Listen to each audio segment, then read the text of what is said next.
लक्ष्मीच्या पावलांनी या मालिकेच्या येणाऱ्या खूप पुढील भागामध्ये एक भयानक असा ट्विस्ट आपण आता पाहणार आहोत। तर आता अद्वैतला कोणीतरी अडकवण्याचा प्रयत्न करत असतो आणि अद्वैतवरती कलाचा खून केल्याचा आरोप असतो आणि कला ही मेलेली असते। सर्व चांदेकरांना वाटत असतं अद्वैत हा निर्दोष आहे, परंतु एकटीच रोहिणी सर्वांच्या विरोधात असते आणि ती अद्वैत दोषी आहे आणि तो कलाचा खून करू शकतो असं सर्वांना म्हणत असते। आणि आता अद्वैतला कोर्टामध्ये आणल्यावरती कोर्ट असा कोणता निर्णय घेणार व अद्वैतने खरंच कलाचा खून केलेला आहे का आणि कला खरंच मृत्यू पावलेली आहे का, हे आपण या व्हिडिओमध्ये पाहणार आहोत। तर व्हिडिओ शेवटपर्यंत नक्की पहा। तर इकडे मालिकेमध्ये थरारक असं वातावरण निर्माण झालेलं असतं आणि सर्व काही खूप विचित्र चाललेलं असतं। तर कलावरती आता गुंडांनी हमला केलेला असतो। कला ही मार्केटमध्ये गेल्यावरती तिथेच अचानकपणे गुंडांनी तिच्यावरती जीवघेणा हल्ला केलेला असतो आणि आता अद्वैत त्या ठिकाणी योग्य वेळेत पोहोचत नाही। अद्वैतला लवकर माहितीच मिळत नाही। त्या गुंडांनी कलाला खूप घायाळ केलेलं असतं आणि कलाची परिस्थिती खूप वाईट असते आणि अद्वैत जेव्हा कलाला वाचवायला गेलेला असतो तेव्हा खूप उशीर झालेला असतो आणि तेथून सर्व गुंड पळून गेलेले असतात। अद्वैत हा तिथे खूप रडत असतो। अद्वैत तेथील चाकू उचलतो आणि तो चाकूवरील खून पाहत असतो। इतक्यातच तिथे कोणीतरी पोलिसांना खबर केलेली असते आणि पोलीस तेथे पोहोचतात तेव्हा पोलिसांना अद्वैतच्या हातामध्ये चाकू दिसतो आणि तेव्हा पोलिसांचा खूप मोठा गैरसमज होतो। पोलिसांना वाटतं की हा खून अद्वैतनेच केला आहे। मग आता पोलिसांनी रंगेहात पकडलेल्या अद्वैतला आता ते पोलीस स्टेशनमध्ये घेऊन जातात। ते गुंड आता कलाला घेऊन गेलेले असतात, त्यामुळे पोलिसांना वाटतं की अद्वैतने कलाला ठार मारलं आणि तिला कुठेतरी ठेवलं आहे। अद्वैत हा पोलिसांना समजावण्याचा खूप प्रयत्न करत असतो, परंतु अद्वैतचं कोणीही काही एक ऐकत नसतं। तर इकडे ही बातमी सर्व चांदेकरांना कळालेली असते आणि सर्वजण खूप दुःखामध्ये असतात।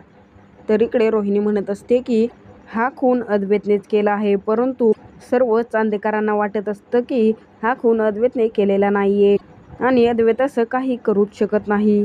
तर रोहिणी म्हणत असते की त्या अद्वैतला वाटतंय की कला आणखीनही जिवंत आहे आणि इकडे तुम्हाला वाटतंय की हा खून त्याने केलेला नाहीये। नेमकं तुमचं नक्की काय चाललंय? जे काही सत्य आहे ते तुम्हाला मान्य करावंच लागेल आणि अद्वैतने कलाचा खून केला आहे हे सत्य आहे आणि आता अद्वैत जेलमधून कधीच परत येणार नाही। तेव्हा तिथे सरोज खूप चिडते आणि म्हणते, रोहिणी, माझ्या मुलावरती आरोप करण्याची तुझी हिंमत कशी झाली? तेव्हा रोहिणी म्हणते, सरोज वहिनी, तू इतकं का चिडत आहेस आणि तुम्ही सर्वजण मला असं डोळे वाटारून का बघत आहात? अद्वैतवरती काही चोरी करण्याचा, फ्रॉड करण्याचा आरोप लागलेला नाहीये। त्याच्यावरती स्वतःच्या बायकोचा खून केल्याचा आरोप आहे आणि पोलिसांनी त्याला रंगेहात पकडलं आहे आणि तुम्ही सर्वजण त्याच्या परत येण्याची वाट पाहत आहात। आबा, माझ्या राहुलला नेहमी या घरातील खोटं नाणं मानण्यात आलं आहे। मला माहीत आहे त्याने खूप काही चुका केल्या आहेत। तो नैनासोबत खूप चुकीचं वागला, परंतु त्याने नैनाचा खून केला नाही। याआधी जेव्हा माझा राहुल हे घर सोडून जात होता तेव्हा मी सर्वांना खूप विनंती केली, तेव्हा कोणीही त्याला अडवलं नाही आणि आता अद्वैत खून करण्याच्या आरोपामध्ये अटक झाला आहे आणि तुम्ही सर्वजण त्याची बाजू घेत आहात। तर मग तुम्ही मला सांगा, या घराला डाग लावणारा, काळिंबा फासणारा व्यक्ती कोण आहे? माझा राहुल की हा खून केलेला अद्वैत? तुम्ही माझा निर्णय मान्य करा आणि असं ना तसं जेव्हा कोर्ट अद्वैत आरोपी ठरवेल तेव्हा सर्व काही सत्य तुमच्या समोर येणारच आहे आणि आता कोर्ट अद्वैतला चांगलीच शिक्षा करेल। तेव्हा प्रदीप खूप चिडतो आणि म्हणतो, असं काहीही होणार नाहीये। अद्वैत जर म्हणत असेल तो गुन्हेगार नसेल। माझ्या अद्वैतवरती पूर्ण विश्वास आहे। तेव्हा नैना म्हणते, आणि तुम्ही अद्वैतचं आणि राहुलचं कंपॅरिझन करणं बंद करा, कारण राहुल माझा खूप छळ करतो, तो मला खूप त्रास देतो, त्याला माझी काहीही किंमत नाहीये, परंतु अद्वैतने तर मला प्रत्येक वळणावरती साथ दिली आहे। जेव्हा मी वाईट परिस्थितीमध्ये होते तेव्हा अद्वैतने माझी साथ दिली। अद्वैत निर्दोष साबित व्हावा हे आपल्या सर्वांना वाटतंय, परंतु तुम्हाला तर काही वेगळंच वाटतंय। तेव्हा तिथे सरोज म्हणते, तुम्ही सर्वांनी बघितलं का, नैना आणि कलामध्ये हाच फरक आहे। कला फक्त माझ्या मुलाबरोबर भांडत होती आणि नैना माझ्या मुलासाठी सर्वांसोबत लढत आहे. अशा वाईट परिस्थितीमध्ये सुद्धा नैना अद्वैत सोबत ठामपणे उभी राहिली. नैनाच अद्वैतची योग्य लाईफ पार्टनर आहे. तेव्हा तिथे आबा म्हणतात, सरोज तू जरा तुझं तोंड सांभाळून बोल. कला अद्वैतशी उगाचच भांडत नव्हती, त्यामागे काहीतरी कारण असायचं.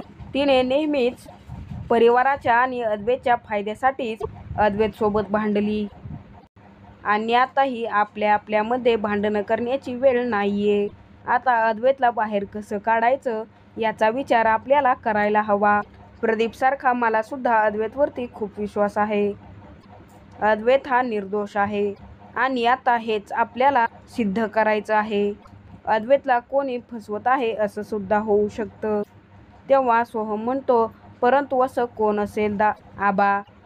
अद्वैत दादाला फसवण्याचा कोण प्रयत्न करत असेल?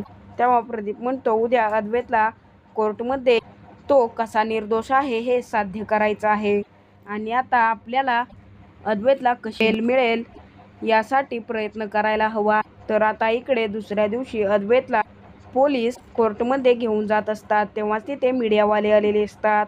एक जण म्हणत असते की हा चेहऱ्यावरून किती भोळा दिसतो, परंतु याने खूप निर्दयीपणे त्याच्याच बायकोचा खून केला आहे. माणसाला तर फाशी द्यायला हवी. मीडियावाले अद्वैतला खूप सारे प्रश्न विचारत असतात, परंतु तो त्यांच्या प्रश्नाचं एकही उत्तर देत नाही आणि तो पोलिसांसोबत निघून जातो. तेव्हाच तिथे प्रदीप आणि सोहम येतात. प्रदीप अद्वैतला म्हणत असतो की अद्वैत तू काहीही काळजी करू नकोस, आम्ही तुला काहीही होऊ देणार नाही आहोत. अद्वैत म्हणतो, बाबा कलाचं काही कळालं का? तेव्हा प्रदीप म्हणतो, अद्वैत मला माहिती आहे तू कलाचा खून केला नाहीये. तेव्हा अद्वैत म्हणतो, हो बाबा, हेच सारखं सारखं सांगून मी थकलो आहे. कला ही जिवंत आहे, ती फक्त कुठे आहे हे माहीत नाहीये. तेव्हा प्रदीप म्हणतो, मला माहिती आहे अद्वैत, हे तुझ्यासाठी सोपं नाहीये, परंतु तू आता कोर्टामध्ये जजसमोर म्हणायचं की मी दोषी नाहीये, बाकी सगळं तू देवावरती सोड. आम्हाला वाटतंय की कुणीतरी तुझ्या विरोधात खूप मोठं कारस्थान केलं आहे. तेव्हा सोहम म्हणतो की मला तर हेच कळत नाहीये, असा कोण व्यक्ती असेल जो अद्वैत दादाविरोधात कारस्थान करून असं कला वहिनीचा खून करण्याचा प्रयत्न करेल आणि कशासाठी? तर इकडे सर्व चांदेकर कोर्टाबाहेर आलेले असतात आणि सरोज ही आबांना म्हणत असते की आबा आपला अद्वैत कधी येईल? तेव्हा आबा म्हणतात, अद्वैत हा रस्त्यामध्ये आहे, तो येतच असेल. तेव्हा सरोज म्हणते, अद्वैतने असं काहीही केलेलं नाहीये, हे सर्वांना माहिती आहे. आपल्या अद्वैतला कसं तरी सोडवायला हवं. माझ्या अद्वैतला फसवण्याचा कोणीतरी प्रयत्न करत आहे. तेव्हा आबा म्हणतात, मला माहीत आहे सरोज की आपला अद्वैत कलाचा खून करू शकत नाही. अद्वैतचं कलावरती प्रेम आहे. तू काहीही काळजी करू नकोस, आम्ही पूर्ण प्रयत्न करत आहोत. तर आता अद्वैत निर्दोष सिद्ध होईल का आणि कला ही जिवंत असेल का हे आपण येणाऱ्या व्हिडिओमध्येच पाहणार आहोत. लक्ष्मीच्या पावलांनी या मालिकेचे पुढील धमाकेदार ट्विस्ट आणि येणारे भाग पाहण्यासाठी आपल्या चॅनलला सबस्क्राईब करा.